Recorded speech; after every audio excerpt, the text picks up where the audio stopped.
In 1986, a 23-year-old named Hideo Kojima decided to go into the video game industry against the advice of his college advisor. The economics student had been an avid, some would say obsessive, film buff his entire life, and always figured he'd go into a creative profession. But while in college, he discovered gaming and saw an untapped potential in that medium. So it was that Kojima joined Konami, a Tokyo-based developer and publisher, and he quickly established himself as terrible. Since he didn't know how to program, he was considered useless by most of his colleagues. This was, after all, a time at which everyone working on a game did a little of everything. All Kojima seemed able to do was come up with ideas. So he was put onto low-priority titles like Penguin Adventure, while his own projects, like the platformer Lost World, were cancelled. Kojima was starting to look like a failure. But his bosses gave him one more chance, asking the idea man to make them a war game.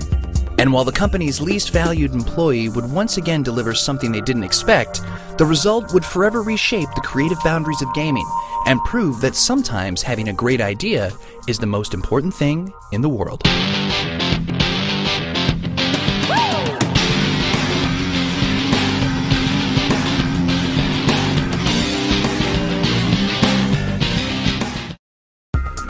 At the time, Kojima was tasked with making games for the popular MSX line of Japanese home computers.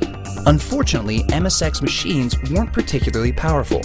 Famously, it could only represent 4 characters on screen at once. That made it a poor platform for a war game. Games like Konami's own Contra thrived off having many enemies on screen. So what was Kojima to do? How could he make an awesome action game without tons of enemies to shoot? Ever the film buff, Kojima looked to Hollywood for inspiration. He thought of great action thrillers like The Great Escape and Escape from New York. It gave him an idea, to make a game based on the white-knuckled tension of sneaking past guards, as opposed to the adrenaline-soaked action of Contra. Still, Kojima figured that simply escaping from a prison wasn't exciting enough, so he flipped it. The player would have to sneak into an enemy base. Once there, the main character would not be a muscle-bound commando with infinite ammo. Rather, he would start with nothing but a pack of cigarettes, having to scrounge for weapons and ammo wherever he could while avoiding detection. This idea that gameplay could be centered on stealth and planning rather than action and twitch reactions had never been seen before, and was almost never seen at all. Konami's executives didn't like the idea. They wanted something more recognizable, like Contra.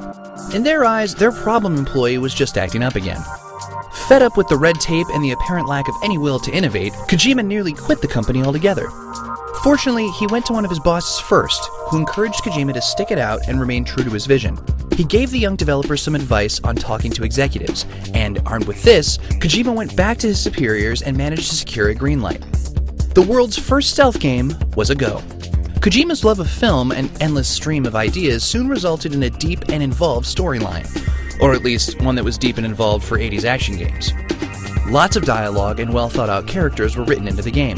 Kojima felt that this was necessary to give players a sense of context in the world, and to justify why they were sneaking into the space in the first place. So it was that our hero, Solid Snake, named after Snake Plissken from Escape from New York, must follow in the footsteps of another commando whose last message only read, Metal Gear. What followed were a series of twists and turns that ended with the hunt for the Metal Gear itself, a weapon of mass destruction that lent its name to the game. Metal Gear released in 1987 for the MSX2. The box art revealed Kojima's love of Hollywood yet again. Solid Snake's portrait was just a still of Michael Biehn from the first Terminator movie. Metal Gear later got a port for the Nintendo Entertainment System as well. Both versions, to Konami's relief, sold well. Players loved the more tactical approach of the stealth game. Kojima had created a unique atmosphere for his game. The tension that infused every frame of the experience pulled gamers in and never let them go. And then, Kojima let it go. He'd finally proven his value to the company and released a game, and he'd done it without compromising on his artistic principles. That done, he was ready to move on to the next game. In his mind, Metal Gear was finished. As it turned out, the artist forgot he was working for a business. And the business liked how Metal Gear had sold, and ordered another one. So it was that without any advice from Kojima, without even telling Kojima they were doing it, another team at Konami made a sequel.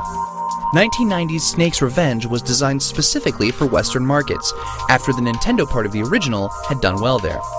However, since none of this team had worked on the first game, they didn't get what made it special. So the game they cranked out was a fairly bland Me Too action game. It had nothing particularly to do with the storyline, or the gameplay, or anything else, other than the general idea of breaking into a base with a guy named Snake. In retrospect, the game is largely ignored by fans and is not considered canon.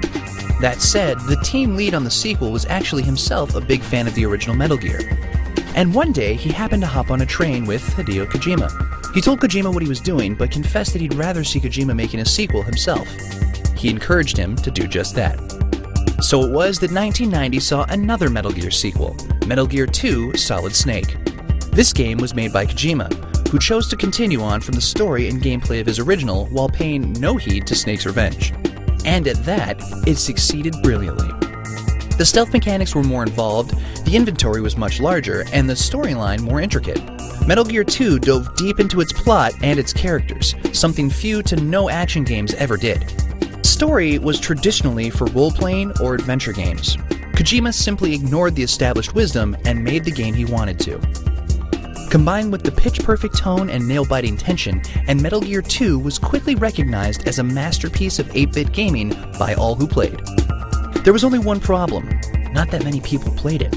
Unlike Snake's Revenge, which was on the NES, Metal Gear 2 was only ever released on the MSX2, and was therefore never seen by Western audiences. On top of this, Metal Gear 2 was an 8-bit game in a 16-bit era. Japanese audiences, the only people who could actually play the game, had already moved on to newer and better machines. As such, Metal Gear 2 was one of those sad games whose excellence was never appreciated. So once again, Kojima stepped away from Metal Gear and moved on to other things. The years ticked by, and Kojima worked on games like Policenauts and Snatcher. Then, in December 1994, Sony released the PlayStation and changed the face of the industry. With incredible horsepower and an aggressively more mature slant than Nintendo, Sony had invented the future. And Konami wanted to be in on it, asking all their teams to start creating games for this new platform. So Kojima figured maybe it was time to take a 2D classic into 3 dimensions. Tune in next time to see Gold Made Solid.